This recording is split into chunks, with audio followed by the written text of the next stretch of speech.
Hey, I'm Ron Drodos from keyboardimprov.com, and welcome to our journey through the real book number 225, which is A Man and a Woman.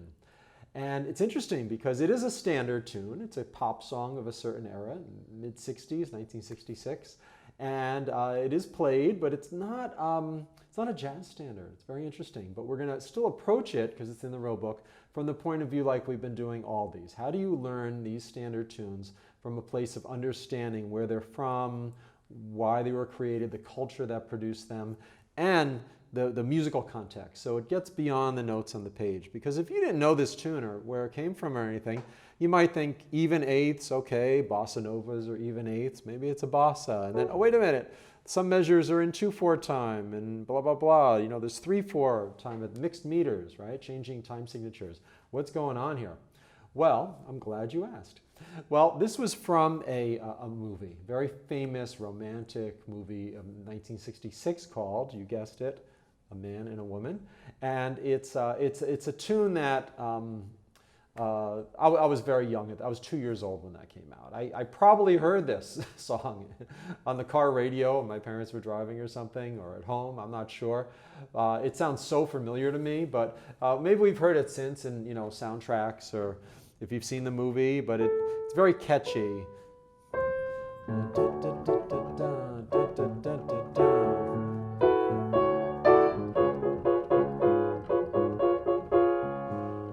Got that bossa nova straight eighth feel, but at least there's a crossover between bossa nova, which has a very Brazilian influence and rhythmic aspect, of course, and this light pop like this tune, which is French, or American pop music at the time, like by Burt Bacharach, To Sir with Love, things like that.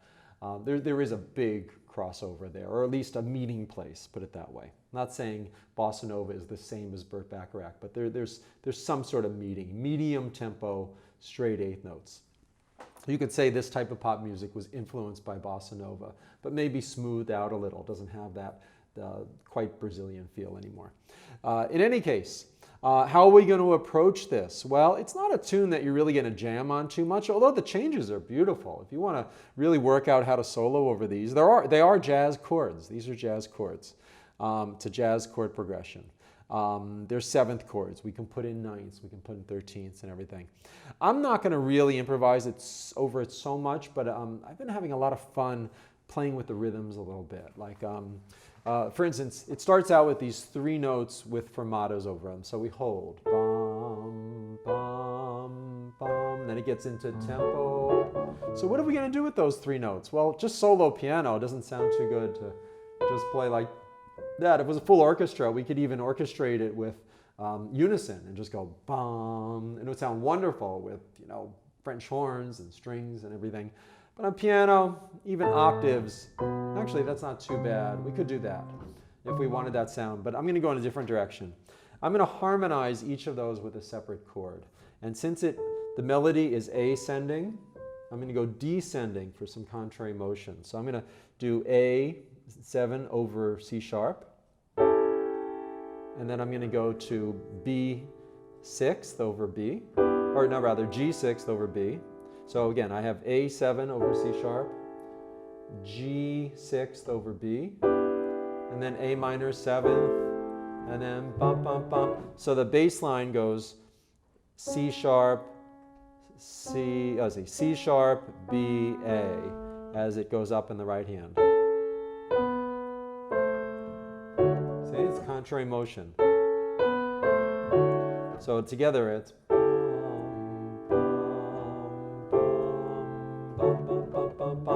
and has just enough chromaticism, but under a broadly D major context that I think it's very nice and it really fits the tune. We'll see where it takes me. I've been doing some stuff rhythmically between the hands on this. I'm not sure how much I'll get to because I don't want to overplan it, but it is a very charming tune. So let's just try from the beginning with those three chords.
a charming tune to play. Really a lot of fun when you get into that. Bum, bum, bum, bum, bum.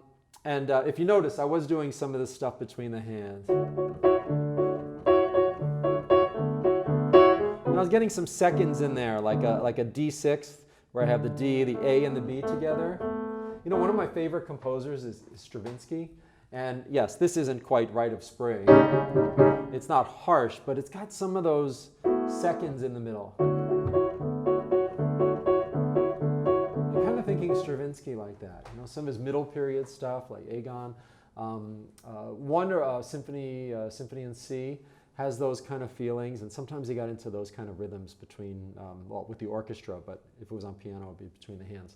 So we can bring in influences from anybody, really, and apply it to a tune. So it's interesting. It's a tune that a lot of times we just kind of dismiss. Oh, it's not really a jazz tune. Go to the next one. You know, okay, weather report. But there's a lot that we can dig into when we approach these in an open way. That's one reason why I'm loving this process of going through the real book tune by tune. I can't avoid any of them. I've committed to going in order. This is the 225th tune. I've labeled them in pencil. I've just gone through. There's 400 in the whole book, volume 1, 6th edition. And I can't avoid them. So it's like, okay, how are we going to approach this? So thanks for joining me for the ride. It's a real honor to do this and to get the feedback, and really inspiration goes both ways, definitely. So again, thank you. Good luck with your own playing. Remember, at every step, enjoy the journey and let the music flow.